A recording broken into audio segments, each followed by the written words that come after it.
was, but I definitely have dented a car door. I have fought. I mean, listen, I think you learn a lesson. Love is one of a many splendid thing that many people do not get out of unscarred or unscathed. So, I don't know if necessarily holding anybody at gunpoint is the answer, but I definitely know that I too I've fought the hard fight. And you end up still looking back on it and being like, well, now what the fuck was I thinking?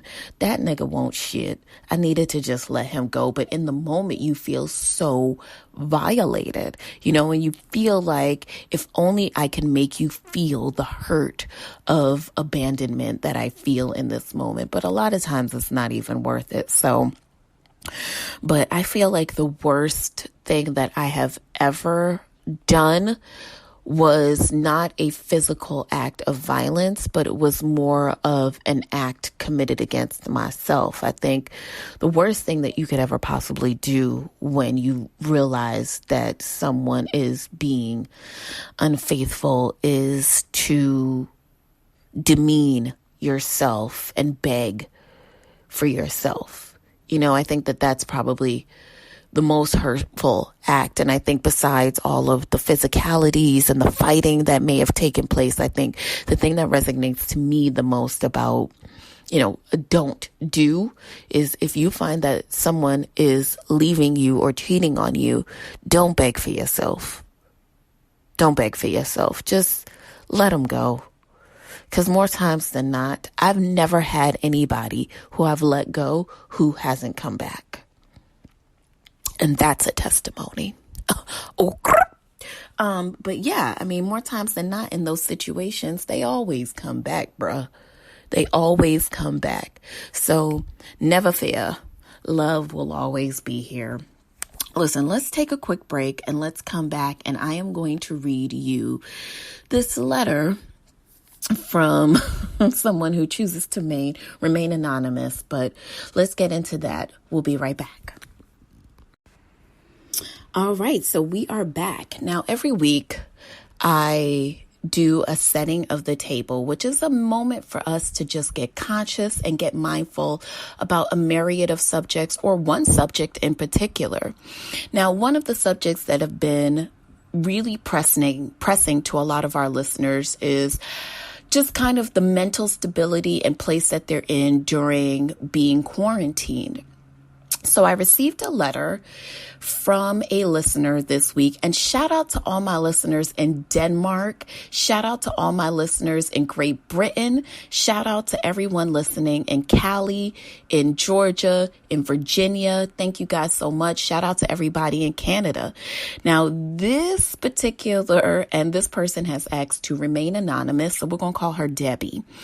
Debbie sent in a email this week, and a lot of times what I normally get are DMs of certain questions or advice. And a lot of listeners don't actually even wish to be spoken to via the podcast. A lot of you guys normally just get direct responses from me. But this person in particular said that they wanted me to do this as a pull-up because they are struggling with something this week and they could really use a sense of mindfulness on how they should deal with new rules. So this week's letter comes from Debbie, who is in her mid-20s. Debbie says, I am a woman in my mid-20s. I'm a female. I live with a roommate in the city here, New York City. We've been under a stay-at-home quarantine because of COVID-19. My roommate and I both work remotely and are working from home at this point. For the past few weeks, I've been practicing social distancing, going out only to the supermarket for occasional walks and runs, keeping 6 feet between myself and others, and also distancing myself from any romantic and or familial encounters in an effort to be mindful of my roommate and mindful of the health of myself. Although this has brought me to a low point, the risk of falling ill due to the coronavirus is not worth it to me to put my vulnerable members of family and friends in the way of getting sick. As opposed to contributing to the spread of the virus, I have decided that the value is in my health. My roommate, however, has continued to see her boyfriend. He comes to our apartment spending days at a time and then leaving to go back to his destination, but not for long, as he often returns within a day or two to spend another 4 days of eating us out of house and home, being in the bathroom, which she puts in parentheses, or in brackets. We have one bathroom that we're sharing between the three of us in a small New York City apartment. Imagine how fun that is. He eats his breakfast in our living room. He is not, and this is the boyfriend, he is not currently working, so he sleeps in all types of the day and is up all times at night. Now, my roommate's boyfriend lives with a roommate of his own and does not live in the same state as my roommate and myself. In the beginning, I said to my roommate that it is okay if you know for sure that your boyfriend has not been exposed. It is okay for your boyfriend to come and visit occasionally. Now, the fact that my roommate has chosen to push my occasion to days and weeks of visiting is not only making me feel uncomfortable, but also unsafe. My understanding is that we should both be limiting our social interactions and operating only within a closed circle, ideally not outside of our home. I laid out the concerns to my roommate and presented her with 4 options to close the chain of social interaction. Option number 1, her boyfriend cannot move in with us temporarily or otherwise, but can visit for no more than 2 days at a time. She moves with her boyfriend. The fact that you gave that she should move with her boyfriend as an option is hilarious.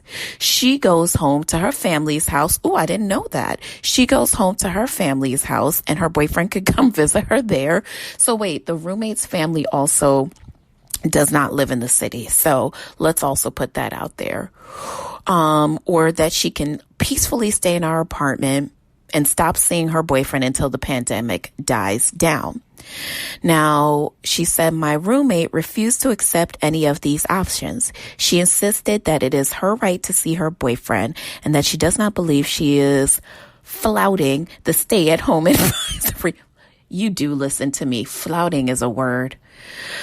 She told me that she believes that my demands are unreasonable and that the fact that I would ask her to alter her behavior is not only demeaning, but also aggressive.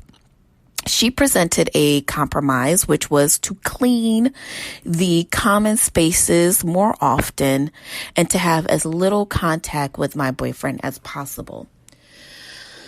Okay.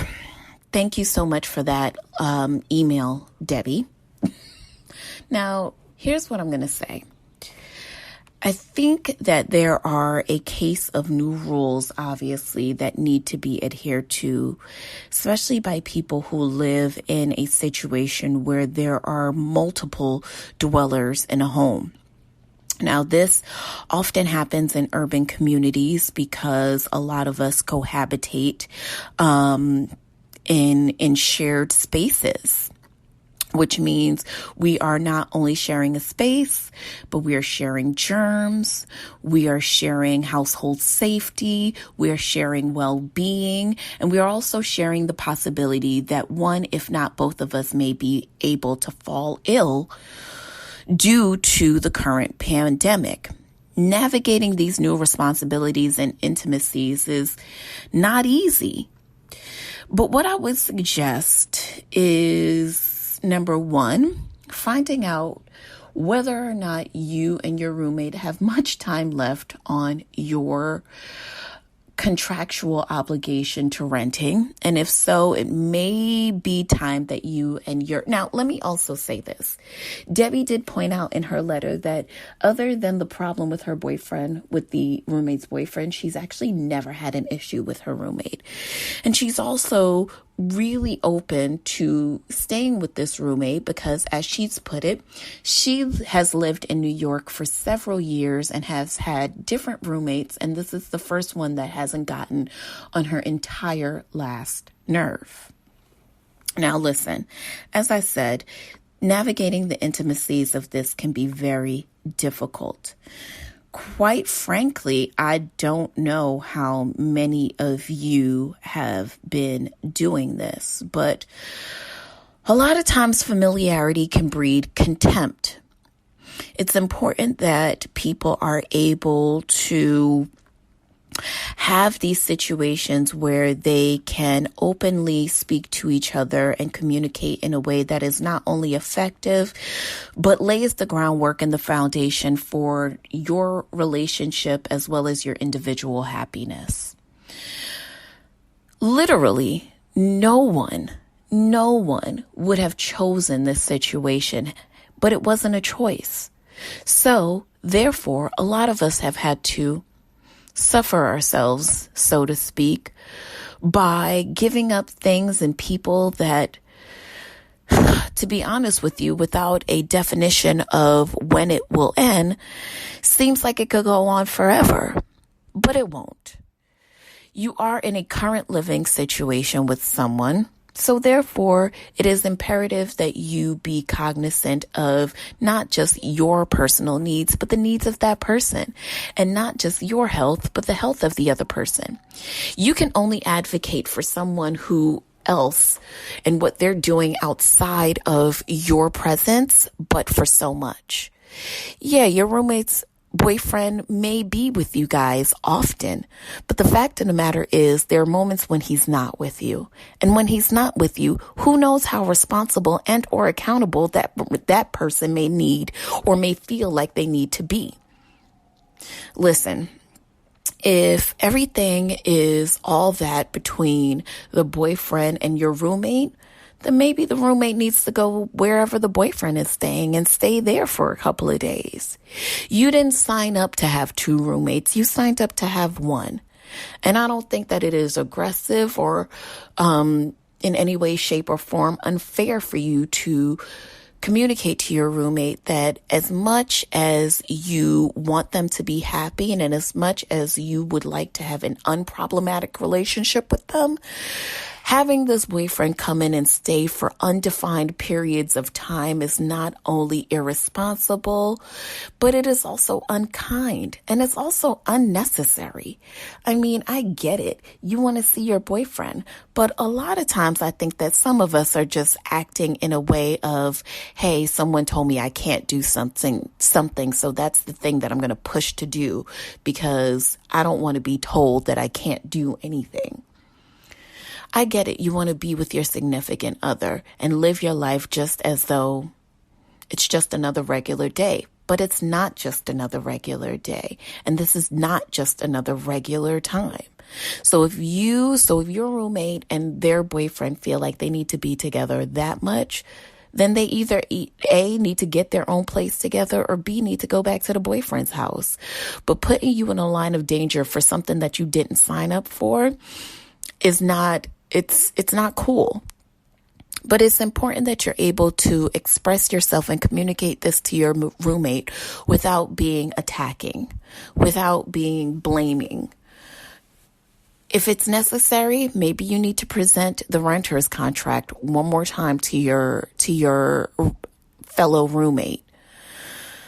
And if it seems to go beyond there, that you guys just can't agree on what is proper visiting hours for said boyfriend, then perhaps it's time for both of you to part your ways and go seek shelter and roommates elsewhere. But I couldn't agree with you more. It's irresponsible and it's off-putting and it's not fair.